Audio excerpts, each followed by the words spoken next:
আধা ঘন্টা পরে তুমি ইয়ারহামুকাল্লাহ বলছো। পাগল কোথাকার? আসলে তো পাগল এটা দুনিয়ার পাগল না, এটা হলো আমার মাওলার নামের পাগল। ঠিক না বেঠিক? জোরে খান রে আল্লাহর বান্দা। যাই মাত্র ইয়ারহামুকাল্লাহ বলেছেন, ইয়ারহামুকাল্লাহ বলে যখন রওনা হয়ে গেছেন, আল্লাহু আকবার, আল্লাহু আকবার। ও বৈশের গ্রামের মুসলমান, হাসির জবাবদারে মামুনি মনে করবেন না রে। বৈশের গ্রামের মুসলমান যখন হাসির জবাব দিয়া ওই ব্যক্তি তার চরের দিকে, তার কাফেলার দিকে রওনা হয়ে গেছেন। আল্লাহু আকবার, আল্লাহু আকবার। আসমান থেকে মহান আল্লাহ তাআলা একটা গায়বী আলহাম, একটা গায়বী আওয়াজ দিবেন, ইয়া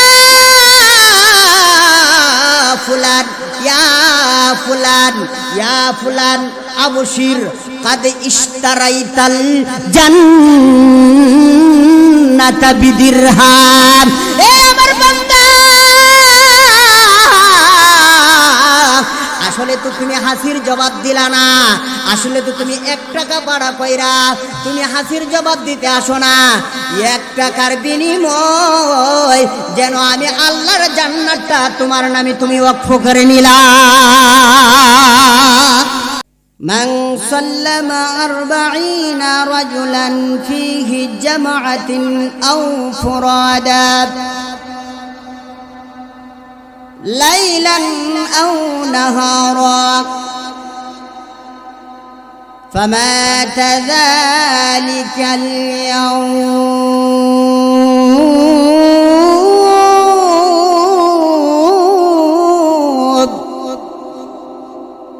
دخل الجنة. وقال رسول الله صلى الله عليه وسلم من قال لا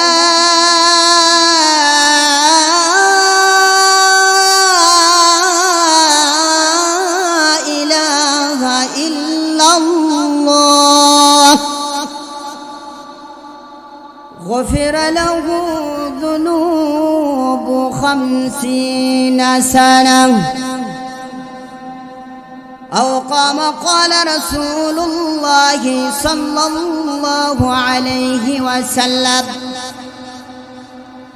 وقال تعالى في شان حبيبه ومحبوبه ومعشوقه مخبرا وآمرا إن الله وملائكته يصلون على النبي يا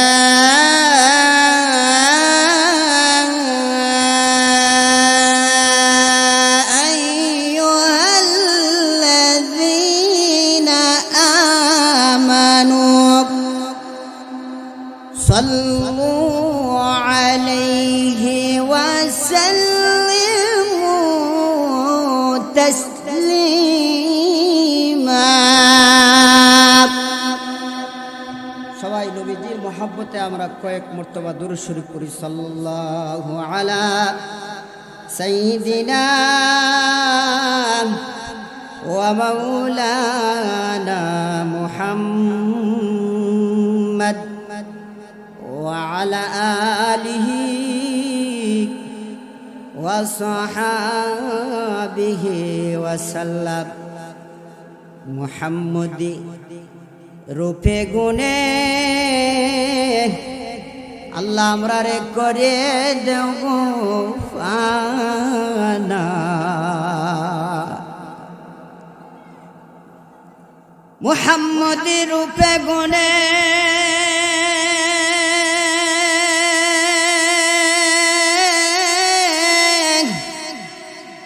আল্লাহ আমারে করি দেব ফানা।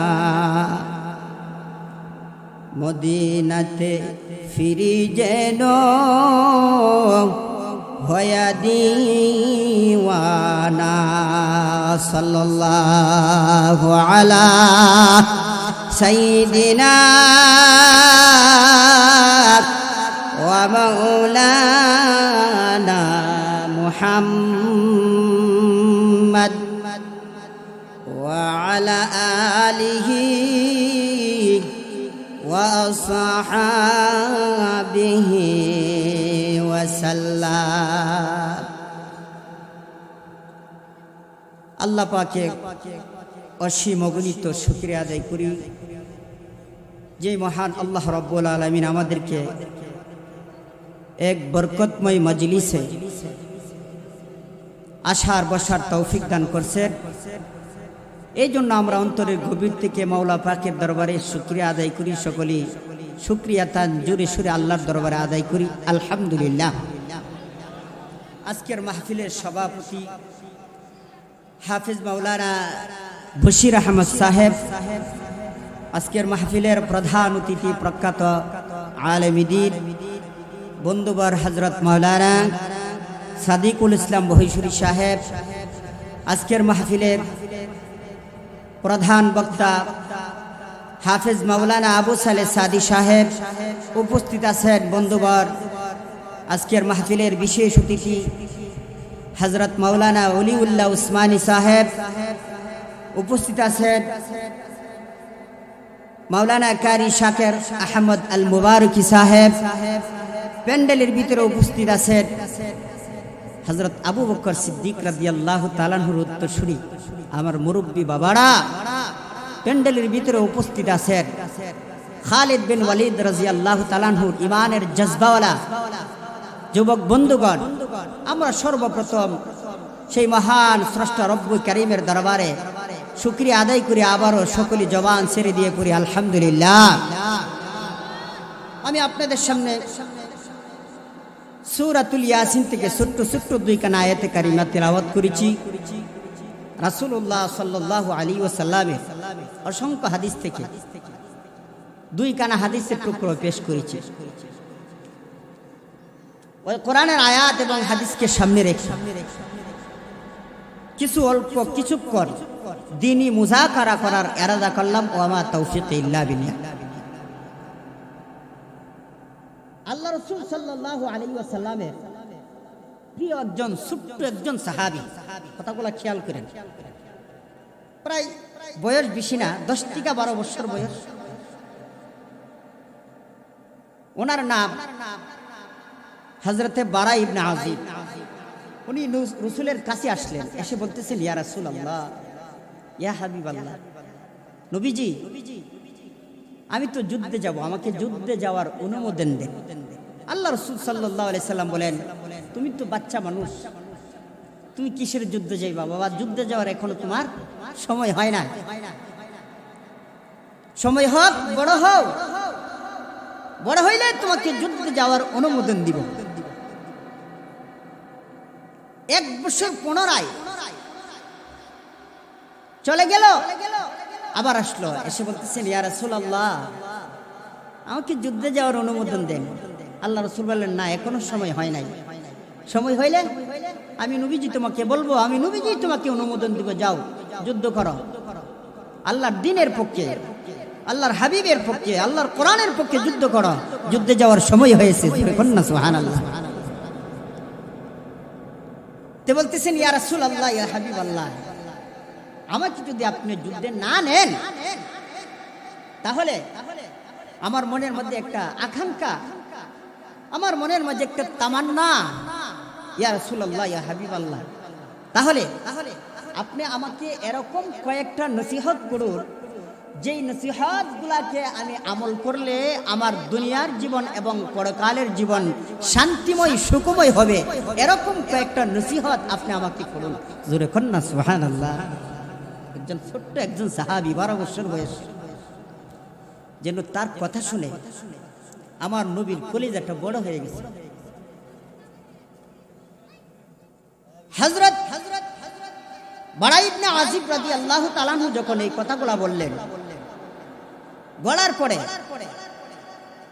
আল্লাহ রাসূল সাল্লাল্লাহু আলাইহি সাল্লাম বলেন এখন করা যায় কেন? যুদ্ধ যখন যাওয়ার সময় হয় না, আর যখন আমার কাছে নসিহত তুমি চাইছো, তাহলে নসিহত তুমি অবশ্যই শোনো।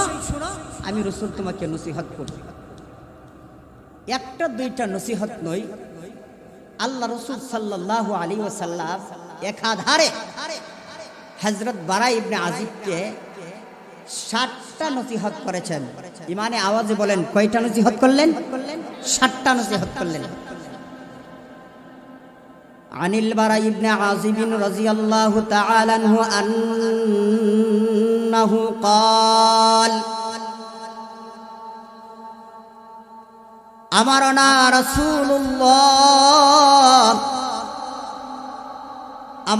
রাসূলুল্লাহ সাল্লাল্লাহু আলাইহি ওয়াসাল্লাম বিসাবঈন।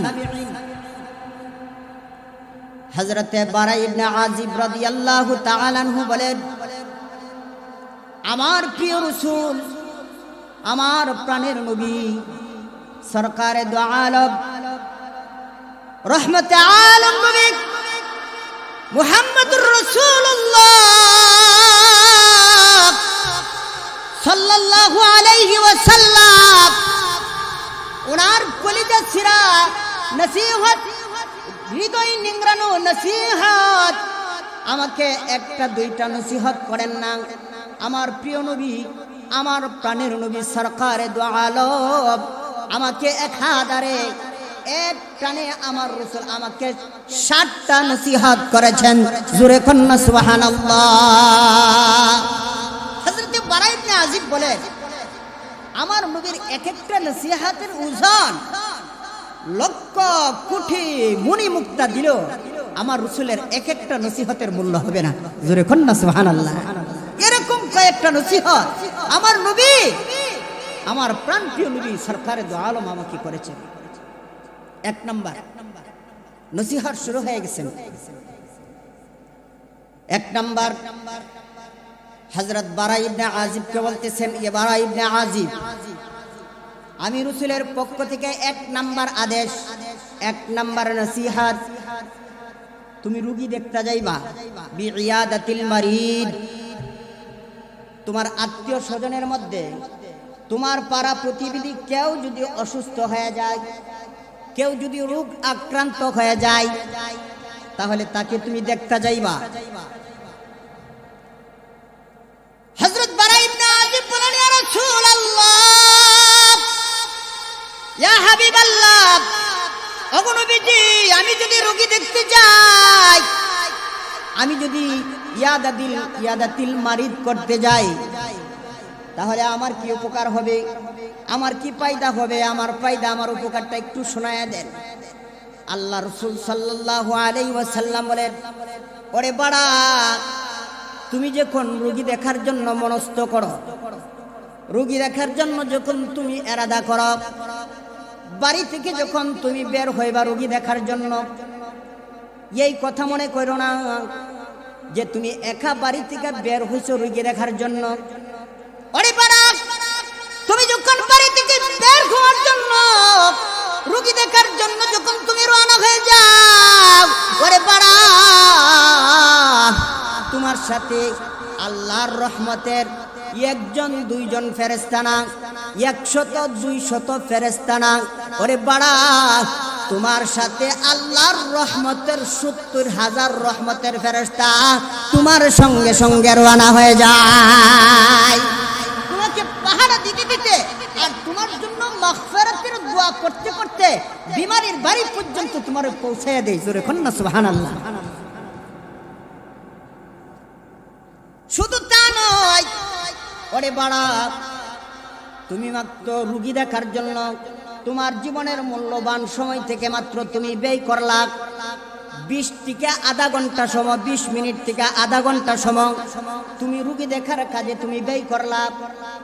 আর তোমার জন্য আল্লাহর রহমতের ফেরেশতারা কি করে জানোনি? এবারে তোমার জন্য আল্লাহর 70,000 রহমতের ফেরেশতা মহান আল্লাহর দরবারে দুইটা হাত উঠায়া দোয়া করে, আল্লাহ, যেই ব্যক্তি রোগী দেখতে আসলো, মহান আল্লাহ, আমরা ফেরেশতারা বেগুনাহ, আমরা ফেরেশতারা হইলাম মাসুম, আমাদের জীবনের কোনো গুনাহ নাই, আমরা বেগুনাহ মাসুম ফেরেশতা, তার পক্ষে দোয়া করলাম, আল্লাহ তার জিন্দেগিতে যত গুনাহ আছে সমস্ত গুনাহ তুমি মেহেরবানি করিয়া ক্ষমা করে দাও। আল্লাহর রহমতের 70,000 রহমতের ফেরেশতা 1 ঘন্টা 2 ঘন্টা দোয়া করে না। যেই ব্যক্তি রোগী দেখতে গেল তার জন্য টানা 12 ঘন্টা দোয়া করেন, জোরে কোন না সুবহানাল্লাহ। আপনি মাত্র রোগী দেখার জন্য 20 মিনিট থেকে আধা ঘন্টা সময় ব্যয় করলেন, আর আল্লাহর রহমতের ফেরেশতারা আপনার জন্য 12 ঘন্টা সময় ব্যয় করে, জোরে কোন না সুবহানাল্লাহ। আমার রাসূল বলেন শুধু তা নয়, রোগী দেখতে গিয়া তুমি চুপ করে বসে থাকো না, রোগীর কাছে দোয়া চাইবা। কেন দোয়া চাইবা জানুনি? কারণ যেই ব্যক্তি রোগ আক্রান্ত হয়ে যায়, যেই ব্যক্তি বিমারি হয়ে যায়, যেই ব্যক্তি আল্লাহর হুকুমে রোগ আক্রান্ত হয়, ওই ব্যক্তির জিন্দেগির যত গুনাহ আছে মহান আল্লাহ তাআলা জিন্দেগির সমস্ত গুনাহ ক্ষমা করে দেয়। রোগী মাসুম হয়ে যায়। বিমারি ব্যক্তি যদি কারো পক্ষে কারো জন্য যদি মহান আল্লাহর দরবারে দোয়া করে, দোয়া করতে দেরি হয়, আর তার পক্ষে মহান আল্লাহ দোয়া কবুল করতে একটা সেকেন্ড দেরি করে না। তুমি রোগীর কাছে দোয়া চাইও, কারণ রোগী বেগুনাহ মাসুম হয়ে যায় যতক্ষণ পর্যন্ত তার শরীরের মধ্যে রূপ থাকে, জোরে কোন না সুবহানাল্লাহ। 1 নম্বর নবীর নসিহত কি করবা? বিমারি দেখতে যাইবা, রোগী দেখতে যাইবা। 2 নম্বর আমার প্রাণ প্রিয় নবী মুহাম্মদ আরবি সাল্লাল্লাহু আলাইহি ওয়াসাল্লাম বলেন, 2 নম্বর, ও বারা ইবনে আজিব, তোমার আত্মীয় স্বজন অথবা তোমার পাড়া প্রতিবেশী কোনো মুসলমান ভাই অথবা কোনো মুসলমান বোন যদি ইন্তেকাল করে, তার জানাজার নামাজে শরীক হইবা। আবার দিকে তাকান, এদিকে তাকান, জানাজার নামাজে শরীক হইবা।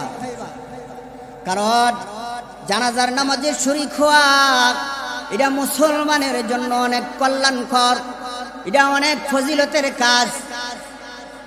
আমার রাসূল বলেন, এবারে 2 নম্বরে তুমি জানাজার নামাজ পড়বা। তোমার আত্মীয় স্বজন, তোমার পাড়া প্রতিবেশী কেউ যদি আল্লাহর হুকুমে ইন্তেকাল করে, তার জানাজার নামাজে তুমি অংশগ্রহণ করবা।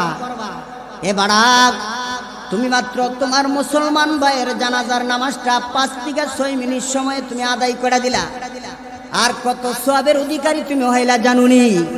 আল্লাহ রাসূল বলেন, ওরে বারা ইবনে আজিব, কেউ যদি কোনো মুসলমান ভাইয়ের জানাজার মধ্যে অংশগ্রহণ করে, জানাজার নামাজটা পড়ার সঙ্গে সঙ্গে তার আমল নামার মধ্যে 1 কেরাত সওয়াব জমা হয়ে যায়, সুবহানাল্লাহ। আল্লাহ রাসূলকে প্রশ্ন করা হয়েছে, ইয়া রাসূলুল্লাহ, ইয়া হাবিবাল্লাহ, ওগো সরকার, 1 কেরাত কি বুঝি না? আল্লাহ রাসূল সাল্লাল্লাহু আলাইহি ওয়াসাল্লাম বলেন, ওরে বারা ইবনে আজিব, 1 কেরাত হইল মানিত্তাবা জানাজাতা মুসলিমিন ফালাহু আজরু কিরাতিন।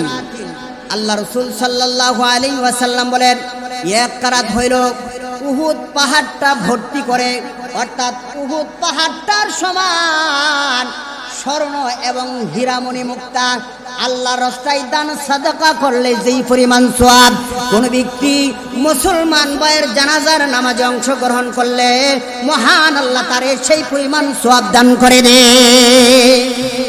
তাহলে উহুদ পাহাড়টা 8 থেকে 9 কিলোমিটার লম্বা। চিন্তা করছেন কত বড় উহুদ পাহাড়টা? এই উহুদ পাহাড়টা সম পরিমাণ আল্লাহর রাস্তায় কোন ব্যক্তি যদি স্বর্ণ এবং হীরামণি মুক্তা জবরদস্ত আল্লাহর রাস্তায় কোন ব্যক্তি সদকা করলে যেই পরিমাণ সওয়াব, কোন ব্যক্তি যদি মুসলমান ভাইয়ের জানাজার নামাজে অংশগ্রহণ করে মহান আল্লাহ তাআলা তারে সেই পরিমাণ সওয়াব দান করে দেন, জোরে কোন না সুবহানাল্লাহ। মানিত্তাবা জানাজাতা মুসলিমিন ফালাহু আজরু কিরাতাইন। আর যদি মুসলমান ভাইয়ের কবরের মধ্যে 1 মুষ্টি মাটি দিয়া সে অংশগ্রহণ করে, সঙ্গে সঙ্গে মহান আল্লাহ তারে 2 কেরাত সওয়াব দান করে দেয়, ডবল কেরাতে রূপান্তরিত হয়ে যায়, জোরে কোন না সুবহানাল্লাহ। 1 নম্বর নসিহত, রোগী দেখতে যাইবা, 2 নম্বর নসিহত, আল্লাহ রাসূল বলেন জানাজার নামাজে অংশগ্রহণ করবা।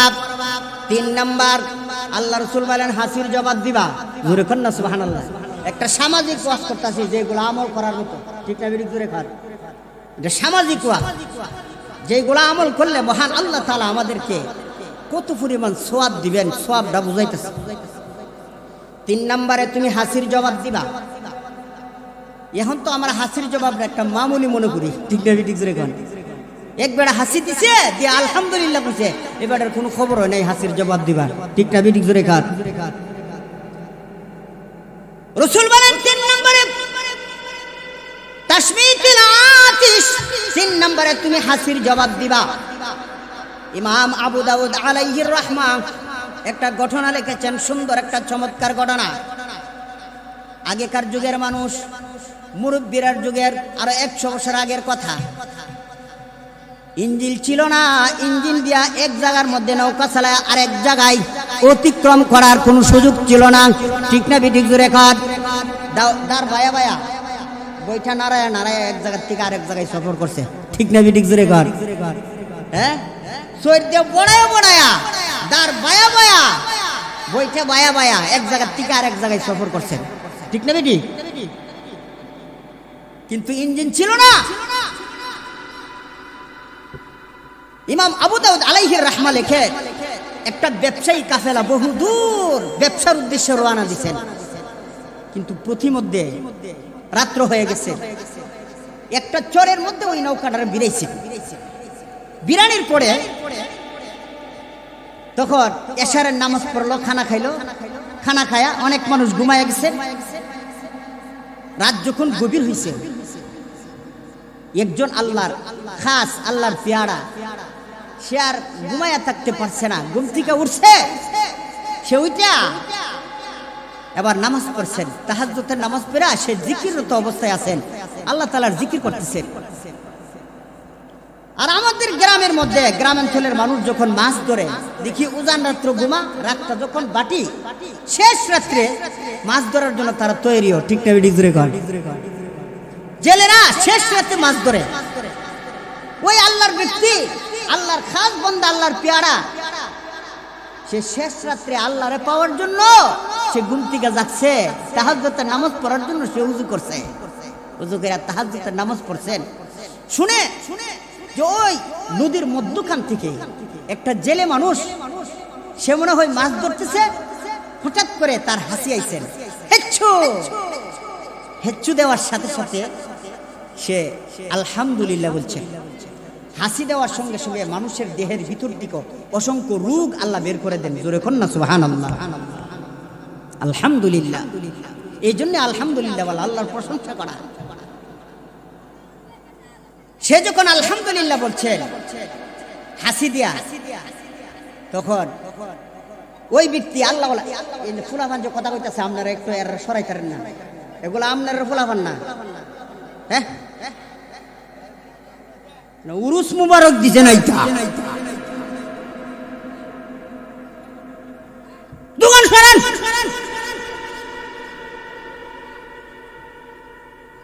একটু খেয়াল করে শুনেন। হাসি দিছেন, হাসি দেওয়ার পরে ওই জেলে ব্যক্তি বলছেন আলহামদুলিল্লাহ। নদীর মধ্যখান থেকে আওয়াজ আইছে তাহাজ্জুদ গুজারের কানের মধ্যে। তাহাজ্জুদ গুজার ব্যক্তি বলে, না, হাসির জবাব দেওয়া তো আমার জন্য, মুসলমান ভাইয়ের হাসির জবাব দেওয়া আমার জন্য ওয়াজিব। আমি তো হাসির জবাবটা দিতেই হবে। কিভাবে তার হাসির জবাবটা দিব? সে পাগল হয়ে গেছেন হাসির জবাব দেওয়ার জন্য। এখান থেকে সেখানে দৌড়াদৌড়ি করতে আরম্ভ করেছেন। দেখে যে চড়ে পাশেই একটা নৌকা, জেলে ব্যক্তি ঘুমাইতেছে, তারে ঘুম থেকে জাগাইছেন, ভাই উঠো, আমার কাজ আছে। বলতেছেন আপনার কি কাজ? তো আমার নদীর মধ্যখানে নিয়ে যান। আরে এত রাত্রে আপনাকে নদীর মধ্যখানে নিয়ে যাইতাম, আপনার কি কাজ? কাজ আছে, নিয়ে যান। গভীর রাইতে যামু, আমি নদীর মধ্যখানে গেলে আমারে কিছু টাকা দিতে হবে, কিছু দেরহাম দিতে হবে। আচ্ছা, আপনাকে কত দেরহাম দিতে হবে আপনি বলেন? আমার 1 দেরহাম দিবা। কই দেরহাম? 1 দেরহাম। 1 দেরহাম দিয়া নৌকা ভাড়া করছেন। বড় করে নদীর মধ্যখানে গেছেন। নদীর মধ্যখানে গিয়া আধা ঘন্টা আগে বেড়া হাসি দিছে, দিয়ে আলহামদুলিল্লাহ কইছে। আধা ঘন্টা পরে নৌকা লইয়া গেছে, গিয়া কয় ইয়ারহামুকাল্লাহ, জোরে কোন আল্লাহু আকবার। যেই মাত্র ইয়ারহামুকাল্লাহ বলেছে, বলার সঙ্গে সঙ্গে বলেন কে রে? কোথা থেকে আধা ঘন্টা পরে তুমি ইয়ারহামুকাল্লাহ বলছো? পাগল কোথাকার? আসলে তো পাগল এটা দুনিয়ার পাগল না, এটা হলো আমার মাওলার নামের পাগল। ঠিক না বেঠিক? জোরে খান রে আল্লাহর বান্দা। যেই মাত্র ইয়ারহামুকাল্লাহ বলেছেন, ইয়ারহামুকাল্লাহ বলে যখন রওনা হয়ে গেছেন, আল্লাহু আকবার, আল্লাহু আকবার। ও বৈশের গ্রামের মুসলমান, হাসির জবাবদারে মামুনি মনে করবেন না রে। বৈশার গ্রামের মুসলমান যখন হাসির জবাব দিয়া ওই ব্যক্তি তার চরের দিকে, তার কাফেলার দিকে রওনা হয়ে গেছেন। আল্লাহু আকবার, আল্লাহু আকবার। আসমান থেকে মহান আল্লাহ তাআলা একটা গায়বী আলহাম, একটা গায়বী আওয়াজ দিবেন, ইয়া ফুলান, ইয়া ফুলান, ইয়া ফুলান আবশির কাদ ইশতারাইতাল জান্নাতা বিদিরহাম। এ আমার বান্দা, আসলে তো তুমি হাসির জবাব দিলা না, আসলে তো তুমি 1 টাকা ভাড়া কইরা তুমি হাসির জবাব দিতে আসো না। 1 টাকার বিনিময় যেন আমি আল্লাহর জান্নাতটা তোমার নামে তুমি ওয়াকফ করে নিলা। চিন্তা করছেন বিষয়টা? আমরা তো এগুলা বিষয়ে মামুলি মনে করি। হাসির জবাব দিছেন 1 টাকা খরচ কইরা, আর আল্লাহ আসমান থেকে জবাব দিছেন, ইয়া ফুলান, ইয়া ফুলান আবশির কাদ ইশতারাইতাল জান্নাতা বিদিরহাম। এই বান্দা, আসলে তো তুমি 1 দিরহাম খরচ কইরা হাসির জবাব দাও না, তুমি যেন স্বয়ং আমার জান্নাতটা তোমার নামে তুমি ওয়াকফ কইরা নিছো। সুবহানাল্লাহ জোরে বলেন। 1 নাম্বার বিমারি দেখতে যাইবা, 2 নাম্বার জানাজার নামাজে অংশগ্রহণ করবা, 3 নাম্বার কোন মুসলমান ভাই হাসি দিয়া যদি আলহামদুলিল্লাহ বলে, তার হাসির জবাবে ইয়ারহামুকাল্লাহ বলবা। সর্বপ্রথম হাসির জবাবটা কে দিছে আপনি জানেন? আপনারা জানেন? আল্লাহ দিছেন। জোরে কোন না সুবহানাল্লাহ। সর্বপ্রথম হাসির জবাবটা আল্লাহ দিছেন। আমাদের আদি পিতা পয়গম্বর হযরত আদম আলাইহিস সালামকে মহান আল্লাহ যখন তার ভিতরে রূহ দিলেন, রূহ দেওয়ার পরে হযরত আদম আলাইহিস সালাম রূহ পাওয়ার পর আমাদের আদি পিতা আদম নবী জিন্দা হইছেন। জিন্দা হইয়া আদম নবী সর্বপ্রথম একটা হাসি দিছেন। হাসি দেওয়ার সঙ্গে সঙ্গে আমাদের আদি পিতার জবান দিয়া বের হয়ে গেল আলহামদুলিল্লাহ। আলহামদুলিল্লাহ বের হওয়ার সঙ্গে সঙ্গে আমার আল্লাহ আসমান থেকে ডাক দিয়ে বলেন, রে আমার পয়গম্বর আদম, তুমি যে আলহামদুলিল্লাহ বললা, সঙ্গে সঙ্গে আল্লাহ সমস্ত ফেরেশতাদেরকে ডাক দিছেন, রে আসমানের ফেরেশতারা, হে জমিনের ফেরেশতারা, তোমরা বলেছিলে আদম সৃষ্টি করার কোনো দরকার নাই। আমি বলছিলাম ক্বালু ইন্নী আ'লামু মা লা তা'লামুন। এই ফেরেশতারা, আমি মহান আল্লাহ যা জানি রে, তোমরা তা জানো না। ফেরেশতারা রে, তোমরা নিষেধ করেছিলে আদম সৃষ্টি করার জন্য, আমি মহান আল্লাহ তাআলা দয়া করে আদম বানাইলাম। আর আদম রূহ পাইয়া জিন্দা হইয়া সর্বপ্রথম আমি আল্লাহর শুকরিয়া আদায় করছে। আল্লাহ ডাক দিয়ে বলে, আদম, তুমি যে আলহামদুলিল্লাহ বললা, পৃথিবীতে তোমার কোনো সন্তান এখনো আসে নাই। আদম রে, তোর হাসির জবাবটা কে দিবে? এবার আল্লাহ ডাক দিয়ে বলে, আদম, তোর হাসির জবাবটা স্বয়ং আমি মাওলাই দিয়া দিলাম। ইয়ারহামুকাল্লাহ, জোরে কন্না সুবহানাল্লাহ। 4 নাম্বার নাসরিদ দাঈফ, দুর্বলদের সাহায্য করো। যারা অসহায়, যারা দুর্বল, যারা কাজ করে খাইতে পারে না, যাদের হাত নাই, যাদের পা নাই, যাদের চক্ষু নাই, তোমাদের কাছে হাত পাতে, তারা দুর্বল।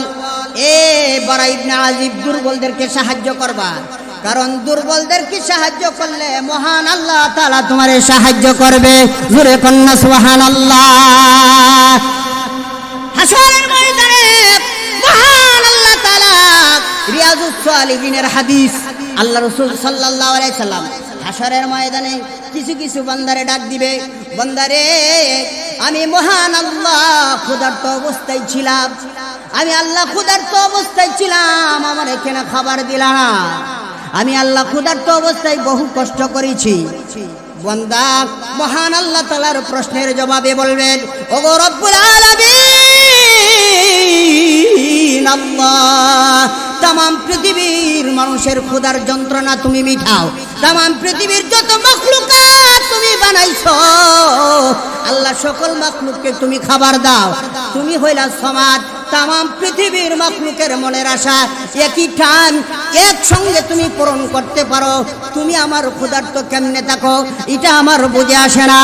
আমার মহান আল্লাহ তাআলা বান্দার প্রশ্নের জবাবে আমার মহান আল্লাহ তাআলা ডাক দিয়ে বলে, বান্দা আমার একটা দুর্বল বান্দা, তার হাত ছিল না, তার পা ছিল না, হাড়ের সমস্যা ছিল, কিডনির সমস্যা ছিল, সে কান্না করেছে, পেটের খিদার যন্ত্রণায় সে কান্না করেছে, সে পেটের খিদার যন্ত্রণায় তোমার কাছে হাত পেতেছে, তার কাছে আমি মহান আল্লাহরে পাইতা। জোরে জোরে কন্যা সুবহানাল্লাহ। মহান আল্লাহ তাআলা তার বান্দারে ডাক দিয়ে বলবেন, বান্দারে আমি আল্লাহ রোগাক্রান্ত অবস্থায় ছিলাম, আমি আল্লাহ রোগী ছিলাম, আমি আল্লাহ বেমারি ছিলাম, কেন আমি আল্লাহরে দেখতে এলাম না, আমি আল্লাহর জন্য কি তোমার মায়া লাগে না? ডাক দে বলে, বান্দা আল্লাহ তাআলার প্রশ্নের জবাবে বলেন, আল্লাহ গো তামাম পৃথিবীর যত রোগী আছে সমস্ত রোগীকে তোমার দারুস শিফা তুমি সুস্থ করো, আয় আল্লাহ তামাম পৃথিবীর রোগীকে তুমি ভালো করে দাও, তুমি সুস্থ করে দাও, তুমি আবার রোগ আক্রান্ত কেমন করে হইলাম এটা তো আমার বুঝে আসে না। আমার মহান আল্লাহ তাআলা ডাক দিয়ে বলবেন, রে বান্দা তোমার বাড়ির কাছে আমার একটা গরিব বন্ধু, নামাজি বন্ধু অসুস্থ ছিল, এরে বান্দা তুমি যদি তার ইয়াদাতুল মারিজ করতে যাইতা, তুমি যদি তার পাশে একটু দাঁড়াইতা আর মাথার মধ্যে হাত বুলাইতা, বান্দারে ওই বিমারি ব্যক্তির কাছে আমি মহান আল্লাহরে তালাশ করলে তুমি ওই বিমারি ব্যক্তির কাছে আমি মহান আল্লাহরে পায়া যাইতা। জোরে কন্যা সুবহানাল্লাহ। 3 নম্বর আমার মহান আল্লাহ ডাক দিয়ে বলেন, বান্দারে আমি আল্লাহ তৃষ্ণার্ত অবস্থায় ছিলাম, পিপাসার্ত ছিলাম, আমি পিপাসা অবস্থায় কাটাইতেছিলাম, বান্দারে কেন তুমি আমার একটু পানি পান করাইলা না? ডাক দিয়ে বলবেন, আল্লাহ গো তামাম পৃথিবীর যত মাখলুক আছে তামাম পৃথিবীর সমস্ত মাখলুকদেরকে তুমি পানির যন্ত্রণা মিটাও, পানির তৃষ্ণা মিটাও, তাদের কলিজা তুমি ঠান্ডা করো, আল্লাহ কেমন ভাবে তুমি তৃষ্ণার্ত হও এটা তো আমার বুঝে আসে না। আমার মহান আল্লাহ বান্দার প্রশ্নের জবাবে বলেন, রে আমার বান্দা একটা অসুস্থ ব্যক্তি অথবা অসহায় ব্যক্তি পানির পিপাসায় তোমার কাছে পানি চেয়েছিল, তুমি তারে পানি পান করাও না, বান্দারে ওই তৃষ্ণার্ত ব্যক্তির যদি তুমি পানি পান করাইয়া তার কলিজা ঠান্ডা করে দিতা আর তার কাছে যদি আমি মহান আল্লাহর তালাশ করতাম, তাহলে তার কাছে তালাশ করলে আমি মহান আল্লাহরে তুমি পায়া যাইতা। জোরে কন্যা সুবহানাল্লাহ। 4 নম্বর ওয়াউনিল মাজলুম, মাজলুমের পক্ষে থাকো, জালেমদের পক্ষে গিয়া সেরা জালেমের বাঁশির দুইটা ফু দিয়া হু হু করো না, কারণ জালেমদেরকে আল্লাহ ভালোবাসে না। মাজলুম করতে দেরি হয় আর মাজলুমের বদদুয়া আল্লাহ তাআলার আরশে আজিমে উঠতে 1 সেকেন্ডও দেরি হয় না। মাজলুমের পক্ষে থাকো, জালেমের পক্ষে যাও না। যদি তুমি মাজলুমের পক্ষে থাকো, যদি তুমি মাজলুমের পক্ষে যদি তুমি সহযোগিতা করো, সাহায্য করো, মহান আল্লাহ বলেন যারা মাজলুমের পক্ষে আছে, মহান আল্লাহ বলেন আমি মহান আল্লাহ তার পক্ষে আছি। জোরে কন্যা সুবহানাল্লাহ। 6 নাম্বার ইফশাইস সালাম। 6 নাম্বার যারা পবিত্র কসম খায়, যারা ভালো কসম খায়, পবিত্র কসম খাইলে, ভালো কসম খাইলে তার কসমটা পুরা করার জন্য তুমি তার সাহায্য করো। জোরে কন্যা সুবহানাল্লাহ। ইব্রারিল মুকসিম, যারা পবিত্র কসম খায় এদেরকে তুমি সাহায্য করো। নবীর ডাইরেক্ট আদেশ, এদেরকে সাহায্য করবা, কারণ এদেরকে সাহায্য করলে কঠিন কিয়ামতের ময়দানে মা তোমারে সাহায্য করবে না, তোমার আব্বা তোমাকে সাহায্য করবে না। ইয়াউমা ইয়াফিরুল মারউ মিন আখিহি ওয়া উম্মিহি ওয়া আবিহি ওয়া সাহিবাতিহি ওয়া বানিহি। হাশরের ময়দানে যে গর্ভধারিণী মা তার সন্তানকে 10 দিন 10 মাস গর্ভে ধারণ করেছে, মা সন্তান দেখে পলায়ন করবে। যেই বাবা মাথার গাম পায়ে পালায়া সন্তানকে মানুষ বানাইছে, সন্তান ওই বাবা সন্তানকে দেখে পলায়ন করবে, ভাই ভাইকে দেখে পলায়ন করবে, স্ত্রী স্বামীকে দেখে পলায়ন করবে, সবাই সবাইকে দেখে পলায়ন করবে। আল্লাহ বলেন তুমি যদি দুনিয়াতে মাজলুমদের পক্ষে থাকো, মাজলুমদেরকে সাহায্য করো, কঠিন কিয়ামতের ময়দানে আমি মহান আল্লাহ তোমাদেরকে সাহায্য করব। জোরে কন্যা সুবহানাল্লাহ। পবিত্র কসম যারা খায় এদেরকে সাহায্য করলে মহান আল্লাহ তোমার দুনিয়া ও আখিরাতে সাহায্য করবে। জোরে কন্যা সুবহানাল্লাহ। 7 নাম্বার ইফশাইস সালাম। 7 নাম্বার সালামের জবাব দিবা, বেশি বেশি সালাম দিবা। প্রথম সালাম দিবা, আর কোন ব্যক্তি সালাম দিলে সালামের জবাব দিবা। মান সাল্লামা 40 রাজুলান ফিহি জামাআতিন আও ফুরাদা লাইলান আও নাহারা ফামাত যালিকাল ইয়াউম দাখালাল জান্নাহ। জোরে কন্যা সুবহানাল্লাহ। দারুণ একটা আমল। আল্লাহ রাসূল বলেন মান সাল্লামা 40 রাজুলান, কোন ব্যক্তি যদি দৈনিক 40 জন ব্যক্তিরে সালাম দেয়। জোরে কোন কয়জন ব্যক্তিরে? 40 জন ব্যক্তিরে সালাম দেয়। মান সাল্লামা 40 রাজুলান ফিহি জামাআতিন, দলবদ্ধ হোক, আও ফুরাদা অথবা একা একা হোক, এনফিরাদা ভাবে রাস্তা দিয়ে হাঁটতেছেন, আসসালামু আলাইকুম আসসালামু আলাইকুম আসসালামু আলাইকুম, 39 জনকে সালাম দিছেন। কিন্তু ঘরের মধ্যে আপনার আমার ঘরের মধ্যে একজন মানুষ আছে কি নাই? মামলার বিবি নাই করে 39 জন হইছে রাস্তার মধ্যে। এবার দরজার মধ্যে গিয়া কইছেন, এবার দরজার মধ্যে গিয়া সালাম দিছেন, আসসালামু আলাইকুম। এবার কয়জন মিলিছে? 40 জন। 40 জন মিল হয়ে গেছে। মান সাল্লামা 40 রাজুলান ফিহি জামাআতিন আও ফুরাদা লাইলান আও নাহারা, এই আমলটা রাতের বেলা হোক অথবা দিনের বেলা হোক, ফামাতা যালিকাল ইয়াউম, রাতে করছেন অথবা দিনে করছেন, 40 জন ব্যক্তিরে সালাম দিছেন, ফামাতা যালিকাল ইয়াউম দাখালাল জান্নাহ। জোরে কন্যা সুবহানাল্লাহ। 40 জন ব্যক্তিরে কোন ব্যক্তি সালাম দেয়া যদি ওই দিন ইন্তেকাল করে, ওই দিন যদি সে মৃত্যু প্রাইভেট কারে যদি সে আরোহণ করে, আল্লাহ রাসূল বলেন দাখালাল জান্নাহ, সে সাথে সাথে মহান আল্লাহ তাআলার জান্নাতে ঢুকিয়া যায়। এই জন্য বেশি বেশি সালাম দিবেন। ইব্রাহিম নবী আল্লাহর বন্ধু হইছে 3 কারণে। জোরে কোন কয় কারণে? 3 কারণে। ইব্রাহিম যখন আল্লাহর বন্ধু হইছে, এবার মহান আল্লাহ তাআলা আসমানে ঘোষণা করছেন এই ইব্রাহিম 3 কারণে আমার বন্ধু হইছে। ইব্রাহিম নবী 3 কারণে আল্লাহর বন্ধু হইছে। 1 নাম্বার, ইব্রাহিম নবী ছোট বাচ্চা হোক অথবা বয়স্ক মুরব্বী হোক, দেখলেই আসসালামু আলাইকুম। জোরে কোন না সুবহানাল্লাহ। এই আমলটা আমার মহান আল্লাহর কাছে পছন্দ হইছে, আমার আল্লাহর কাছে গ্রহণযোগ্য হইছে। 2 নাম্বার, পয়গম্বর ইব্রাহিম তিনি মেহমান ছাড়া কোনোদিন খানা খায় না। 3 নাম্বার, ইব্রাহিম নবী রাত্রে যখন সকল মানুষ ঘুমায়া যায়, দুনিয়ার সমস্ত মাখলুকাত ঘুমায়া যায়, ওই সময় আল্লাহর পয়গম্বর ইব্রাহিম রাত্রে ঘুমায় না। ইব্রাহিম রাতের বেলা ঘুম থেকে উঠিয়া যায়।